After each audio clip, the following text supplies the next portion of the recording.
Dari peristiwa tersebut, ada suatu hal penting yang mesti kita pikirkan dan kita renungkan. Karena sholat yang diwajibkan oleh Allah kepada Nabi Muhammad SAW adalah kewajiban yang berbeda dengan kewajiban yang lain. Kewajiban yang lain itu diperintahkannya di bumi ketika Nabi ada di tengah-tengah masyarakat. Sedangkan ibadah sholat itu perintahnya secara langsung yang Allah sampaikan kepada Nabi dan itu ada di langit. Ini menunjukkan betapa agungnya sholat di dalam agama kita. Sehingga Allah Subhanahu wa Ta'ala mengundang secara langsung Nabi Muhammad SAW untuk menerima perintah ini tanpa melalui perantara dan tidak diturunkan ke bumi, tapi di langit.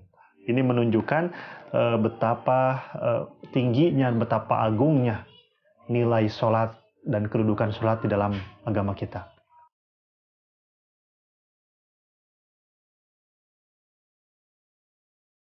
Selain itu, sholat juga kan sudah kita ketahui bersama adalah tiangnya agama. Tatkala tiang itu tidak ada, maka bangunan tidak akan bisa berdiri. Dan agama seseorang pun jika sholatnya belum benar, belum melaksanakan, maka ibadah-ibadah yang lain itu tidak ada artinya. Tidak akan tegak agama seseorang ketika sholatnya belum dia tegakkan.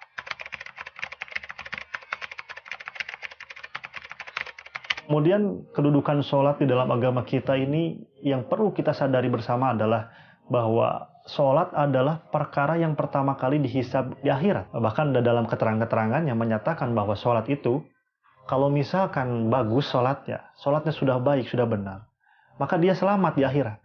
Tapi ketika sholatnya belum benar, belum sesuai, maka dia tidak akan selamat atau merugi di akhirat.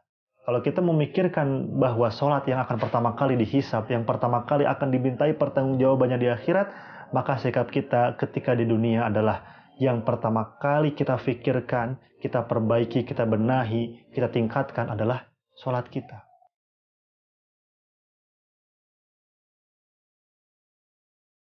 Kemudian sahabat sekalian, sholat juga memiliki keunikan tersendiri. Kalau kita perhatikan di dalam surat Al-Mu'minun ayat 1-11.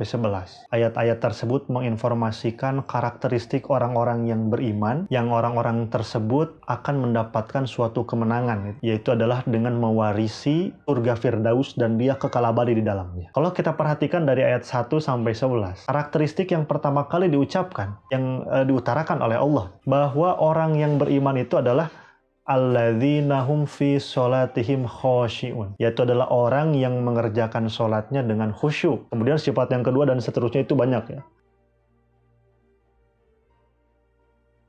Dari semua sifat yang disebutkan di dalam surat Al-Mu'minun itu, yang pertama disebutkan tentang sholat, yaitu adalah orang yang khusyuk dalam sholatnya. Yang terakhir adalah orang yang menjaga sholatnya. Nah, ini menunjukkan betapa pentingnya sholat di dalam agama kita. Sampai Allah menyebutkan 2 kali yang menunjukkan penekanan tersendiri gitu ya, terhadap pentingnya sholat ini.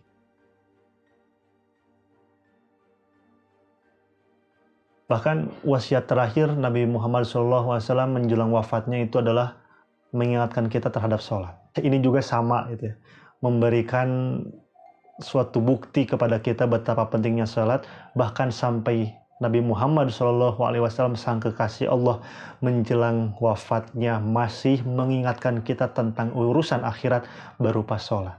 Dari keterangan-keterangan yang tadi sudah dijelaskan, mestinya kita lebih merenung lagi dan lebih perhatian lagi terhadap sholat yang begitu agung ini. Mudah-mudahan kita benar-benar melaksanakan sholat ini, tidak sekedar menggugurkan kewajiban, karena digambarkan sholat ini sesuatu yang sangat istimewa dan agung dan luhur.